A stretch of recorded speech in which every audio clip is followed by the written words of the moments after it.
రాయలసీమ ప్రాంతము ఈ రోజు వచ్చి చూడండి దయచేసి. ఈ రోజు కరువు విషయంగా తీసుకుంటే దయచేసి నేను అడుగుతున్నాను ముఖ్యమంత్రి గారిని, దాదాపు ఒక 10 సంవత్సరాల వెనక నుంచి కూడా మీరు తీర్చండి లెక్కలు.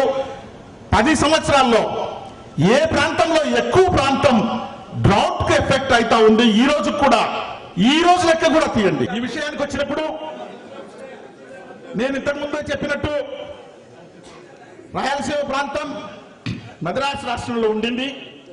తర్వాత కర్నూలు క్యాపిటల్ గా అక్కడ రావడం, దాని తర్వాత హైదరాబాద్ క్యాపిటల్ కు మళ్ళీ రావడం. అయ్యా ఇక్కడ ఒక్కటి అందరూ గమనించాల, మద్రాసు రాష్ట్రంలో ఉండి అక్కడ ఏమున్నదో ఏమో మాకు తెలీదు, సరే అయిపోయింది, కర్నూలుకి వచ్చినాం.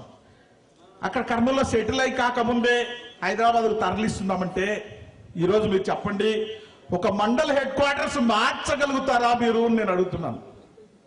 ఒక మండల్ హెడ్ క్వార్టర్స్ ఏ నాయకుడైనా కూడా మార్చడానికి మీరు ఒక ప్రపోజల్ పెట్టి చూడండి ఏం జరుగుతుందో.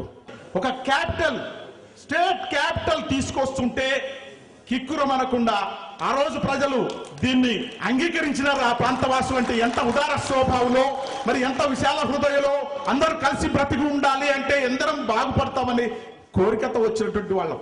సరే అయిపోయింది. ఇదేగిన తెలంగాణ అంటూ ఏర్పడడం జరిగితే మా పరిస్థితి ఏంటి? It is like A football. మద్రాసులో దంతే కర్నూలులో పడ్డాం, కర్నూలులో దంతే హైదరాబాద్లో పడ్డాం. ఇప్పుడు మళ్ళీ కూడా కిక్కి రెడీ అయ్యింది. ఎక్కడికి దంతారో మాకు తెలియదు.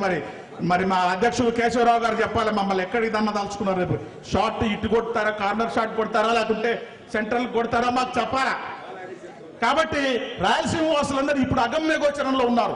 నా దగ్గర వచ్చి ఎంతో మంది పెద్దవాళ్ళు అడుగుతున్నారు, ఏంద్రా మనల్ని కూడా పంపిస్తారంట, మనమేమి వీళ్ళకేమి ఇబ్బంది కాదే, మనం ఉందాంరా అంటే ముందు పోవాల్సింది మనమేనంట అని చెప్తున్నా నేను.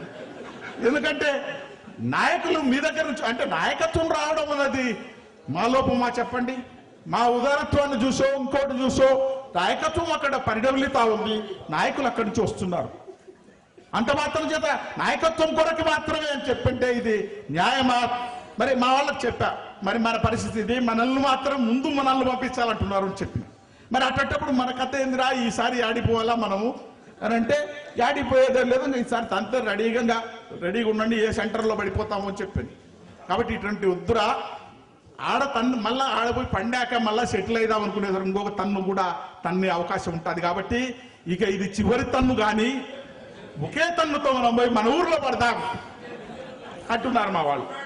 కాబట్టి ఉంటే ఒకటిగా ఉందాం, లేకుంటే 3గా విడిపోదాం అని చెప్తూ ఇది దృష్టిలో పెట్టుకోవాల్సిందిగా నేను కోరుతూ సెలవు తీసుకున్నట్టే.